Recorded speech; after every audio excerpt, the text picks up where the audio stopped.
of this amendment is, if a decision has been made against you and you want to appeal, this thing is saying you have to pay first, then you appeal, and that at the time you are appealing, you first of all pay the tax. So in that case, this is actually... You'll allow, why don't we wait for the court?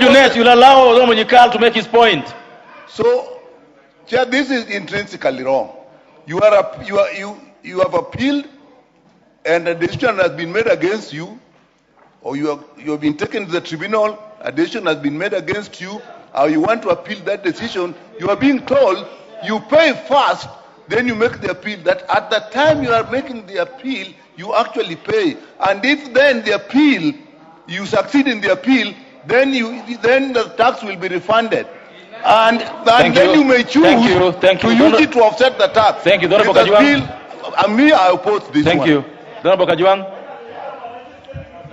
Chair, I have not spoken since this debate began. But members, be careful. You will be the first target of this thing. You will be the first target of this thing. As long as KRA decides that you have not paid, or that you have filed nil returns, or that something is wrong with you, you will be the first one to pay. They will take all your money. They will put Kaluma. Now listen. Order, members. Listen to senior lawyer speaking. Order. There's a member on his feet, and all of you are all up there with your hands up. It's not right. Honorable Kakusha, put your hand down. Yeah. Allow the member on his feet to contribute. Go ahead. Vote for this at your own expense. Thank you, Honorable Kirima. Honorable Kirima. Chairman, what I know is first, I raised a point of information, Chairman, to the minority leader, that whoever brought the law of Chairman, can I be protected? Chairman, I need protection.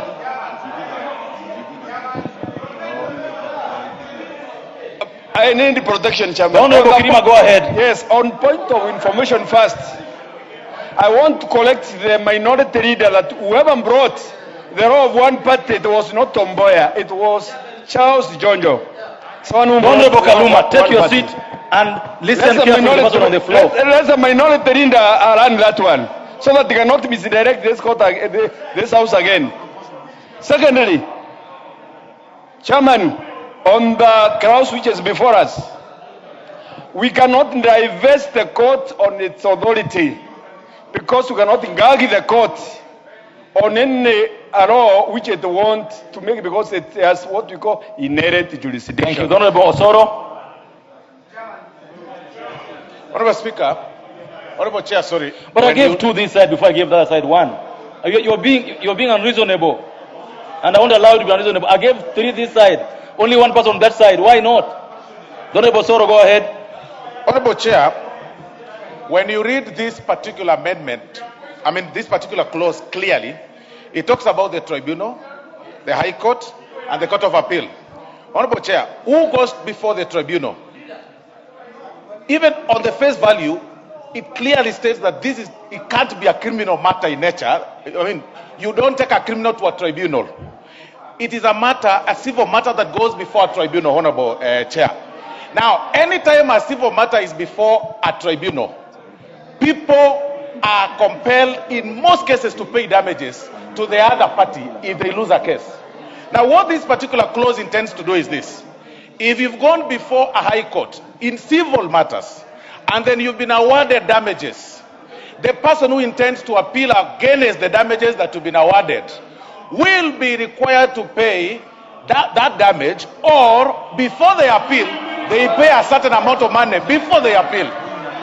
So this is not about criminals, and it's not against the Constitution, as the Honorable Mwente is saying. Member Fonyali. In any case, you are quoting at Member Fonyali. Thank you. Member Fonyali. Member Fonyali. Member Fonyali. Asante sana. Honorable Kinan, you get a chance to speak on this matter after. Member Fonyali. Asante sana mheshimiwa. Ningelipenda kusema hivi mheshimiwa. Unajua sheria zingine tukipitisha, wakati mwingine watu wanapitisha sheria kwa sababu wako katika upande ambao unawafaa. Mheshimiwa Spika, hii sheria ikipita, hii ni nchi ya mtu mle mtu. Hii sheria ikipitishwa itakuwa inadhulumu kila mtu. Kibiashara itadhulumu. Kama utakuwa unafanya biashara itadhulumu mtu. Kisiasa, nyinyi hapa ambao mnashabikia hii, kisiasa itatumiwa wakati ambapo Mheshimiwa Spika, tusishabikie ukiritimba, tusishabikie kwa sababu tunataka kushabikia. Tuangalie sheria ambayo italinda kila mmoja wetu. Sisi hatutakuwa wabunge hapa mpaka milele. Kesho utakuwa raia na itatumiwa dhidi yako Mheshimiwa Spika. Kwa hivyo mambo ya kusema eti KRA ipewe mamlaka na nguvu. KRA tayari inafinya mtu kabisa na kukamua. Ikipewa mamlaka zaidi itaitumia vibaya. Wacha sheria itumiwe vile ambavyo inafaa. Honorable Kaluma. Asante. Honorable Kaluma. Chair, this is the information we have, that out of any appeal, and we have so many of them from the High Court to the Court of Appeal to the Supreme Court, once a person files a notice of appeal, there is an automatic stay. And what has happened is that even very frivolous appeals, monies which are due to the government are being held. We are told this is over 59 billion now on frivolous appeals. What happens in all civil cases is that once you lose in the court of first instance, you will, as a condition of appeal, be required to deposit security. You will. What you are now being told here, it is not a discretion.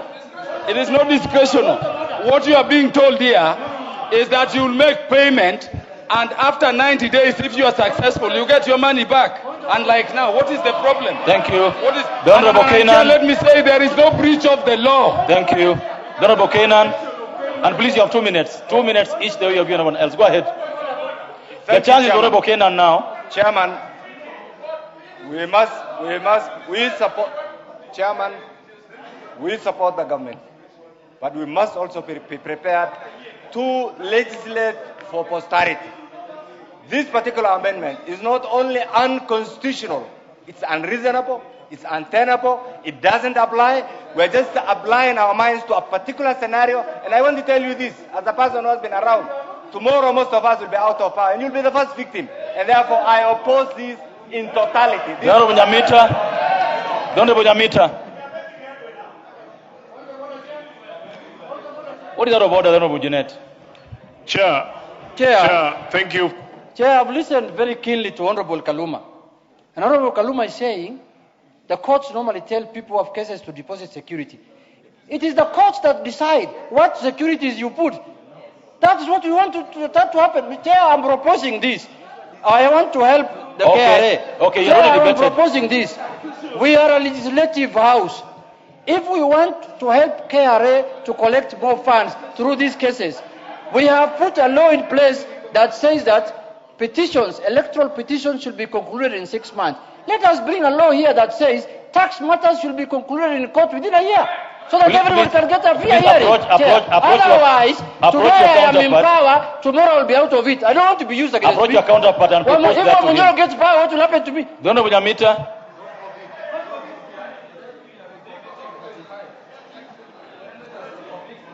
The Honorable Nyamita. Just give him the mic. Any mic around there. Chair, thank you. I wanted to contribute on this matter, and I rise to vehemently oppose this particular amendment. Chair, I speak as someone who runs a small kiosk, and I've had an experience with KRA. And this is not a matter of, Kaluma, this is not a matter of denying government revenue. And I want to urge Kaluma that in as much as we know, I want to urge Kaluma. This is not order. This is not a Kaluma amendment. Chair, the experience that we have had with KRA, leave alone when you are seeking refunds. There are many times we have received notification from KRA on wrong taxation. And sometimes they block your account, they stop you from doing business. Small businessmen, this can be actually it can be used against small businessmen.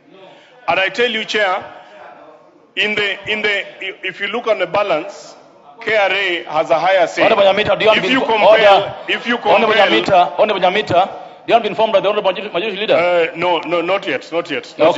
not yet, Majority Leader, not yet. My leader, I respect you, but I don't want information for now. I proceed. I wanted to say, Chair, we oppose this one.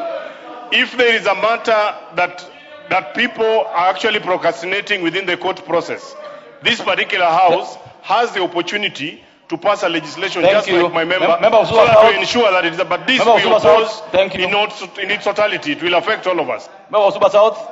Thank you very much, Honorable Speaker. I think it is important that we understand what our Constitution says.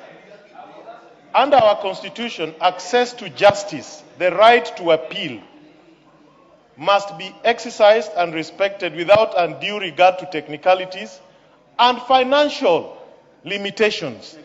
What this provision implies is that if you do not have the money to pay what has been demanded of you, you cannot appeal. In other words, it is a provision that is taking away the right of appeal from Kenyan citizens. Thank you, Majority Leader. Thank you. Finished. Take it out. Honorable Chairperson. But you know what I'm wondering is, members, I've given 3 on this side in a row. I've not given anybody this side. Why don't you allow me to also give here this side too? Honorable Chairperson. Go ahead. Honorable Chairperson, I just want to make two issues clear. Go ahead. Honorable Chairperson, 2 issues clear. One, that I would be seeking to move a further amendment on the question of the principal tax to at least 50% of the principal tax. And this is the reason. This is the reason. This is the reason, Honorable Speaker. Honorable Speaker, I thought we agreed this is a house of debate. Could we listen to... And that is why I have quietly listened order, just to a minute. all the Order. Order, members. You know, it is good when I protect you to say your opinion, you feel I'm doing a good job. I should also protect him so that he gets his opinion. It's not just fair that when you're saying yours and you think you're right, it's fine. It's not a good thing. Let's listen to Honorable Chungwa in silence. Go ahead. Honorable Speaker, I was seeking your indulgence to move the amendment in an amended form to at least 50% of the principal tax. This being the reason, Honorable Speaker, and Honorable Kaluma has said it very well. One, your first point of call once you are assessed by a KRA is not the High Court. Neither is it the Court of Appeal, neither is it the Supreme Court. The Tax Appeals Tribunal is your first point of call. And that, Honorable Speaker, if you can protect me, Honorable Speaker, from the heckling by the member for Suba South. No, you're protected. You go ahead. The member for Suba South, you've had a chance. Go ahead. Honorable Speaker, when you get to the Tax Appeals Tribunal, who is the Tax Appeals Tribunal? It is appointed by the judiciary. It is a quasi-judicial process.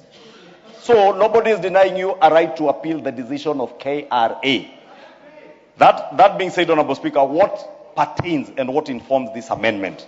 And that is why I'm even moving the further amendment to at least 50% of the principal tax.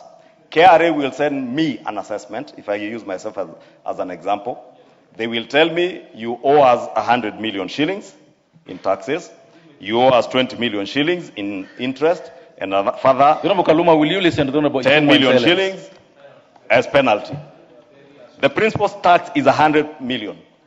What has been happening today with tax evaders? Honorable Speaker, I seek that you lend me your ears for a minute, because we are speaking about taxpayers. Not all taxpayers are assessed the volumes of money I'm speaking about. And not all taxpayers have the luxury of affording to even to go to court or even the Tax Appeals Tribunal. The large taxpayers, large corporates, are the ones who are misusing this particular provision in our laws. What are they doing? I get assessed 100 million. I go to the Tax Appeals Tribunal because it is a quasi-judicial process independent of KRA because it's a court by itself. or after mediation with KRA, you first mediate with KRA. KRA tells you, okay, we agree, do away with the penalties of 20, pay us 120. I am not satisfied. I go to the tribunal. At the tribunal now independently assesses my assessment and tells me, we agree with you, you should not pay 120, pay the principal of maybe 80 and interest of 10 million, pay 90. What do I do as an intelligent business person? File notice of appeal in the High Court, get a stay. KRA, in the meantime, doesn't collect any revenue. Honorable Speaker, I begged, and I want to beg the member for Kirinyaga. You have had the opportunity, let me be No, go ahead. You go ahead. Don't use a turn of you go to the High Court, you get your stay. Probably the High Court says, we agree with the tribunal. You go to the Court of Appeal. By the time you get to the Supreme Court, not less than 78 companies have wound up when the process is still in the process of courts, and they go and form new companies. So what am I seeking to do, Honorable Speaker, in this amendment? To protect taxpayers, diligent taxpayers, Honorable Speaker, ourselves, for those who don't have side hustles here, we are diligently paying our pay as we want. Diligently. So are millions of other Kenyans, struggling Kenyans, who are diligently paying their taxes. People are registering companies, including foreigners, and they use these processes to evade tax. That is why, Honorable Speaker, I have begged to move a further amendment so that you have your first point of call in mediation with KRA. You don't agree with KRA, you go to the Tax Appeals Tribunal. After the Tax Appeals Tribunal, Honorable Speaker, when in commercial law, those of you who are lawyers, when you have your property being auctioned by a bank, you know, after, I think, the High Court process, by the time you are going to another court, at times the court does ask you, what is not in dispute, please put it in an escrow account in the court or with the court. Should you succeed to get back your money? Should you not succeed? Somebody asked here, Honorable Speaker, because I was keenly listening, who will, and it is actually Honorable Mwenje, if you can finish, because I want to answer him. If you can allow me 1 minute to answer him. When does KRA ever refund? That is why, if you look at this amendment, we also say that you can even utilize the money in your future tax credits. And Honorable Speaker, the money can also be put in an escrow account. And if it is only 50% of the principal, not principal plus penalties. Thank you. Plus interest. This is and I beseech you, we support this to protect the small taxpayers who have no wiggle room, who have no powers to fight in court. We protect them. Thank you. I beseech you. This is the direction. Order. This is the direction from the chair. The Honorable Minister will amend the proposal he has on the floor, and then we'll vote on it. With order of order. But you know, I respect the majority leader and I respect the chair, but a ruling was made here by the substantive speaker. Thinking through it, has the majority leader complied with the Article 114 as read with the PMF Act? Everybody, every member here, whether you are majority leader or whether you are a member for Kikuyu or for Ruaraka, you must comply to Article 114. Thank you so much. Thank you. I confirm that this amendment we are dealing with is not among the ones that were excluded, because order. It is not being brought. Order is not being brought now. It was the order papers. It was processed normally. What is order?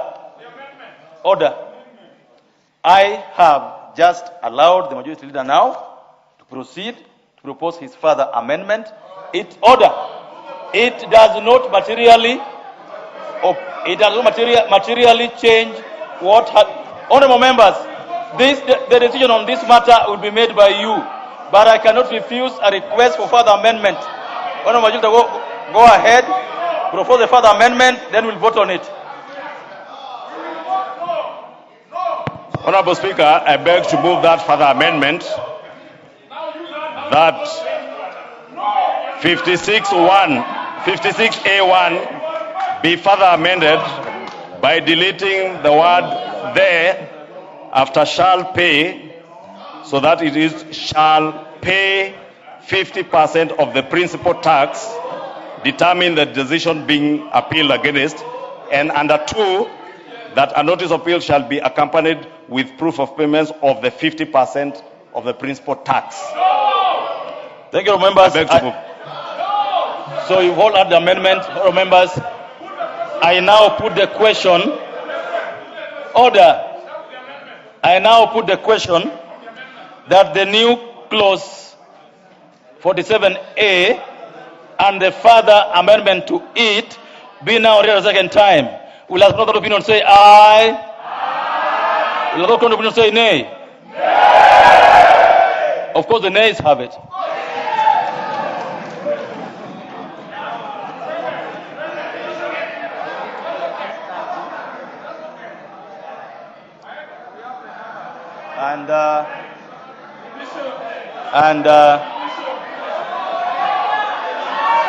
All members, order, members, order. I confirm that they have the numbers for division, and therefore order the division bell to be rung, so that we will get this to a division. It will be rung for 3 minutes.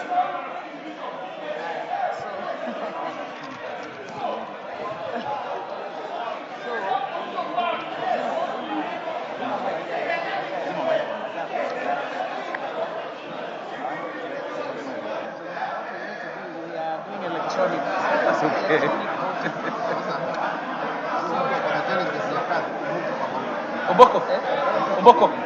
Nicho Mboko akae kidogo dakika moja mkogo.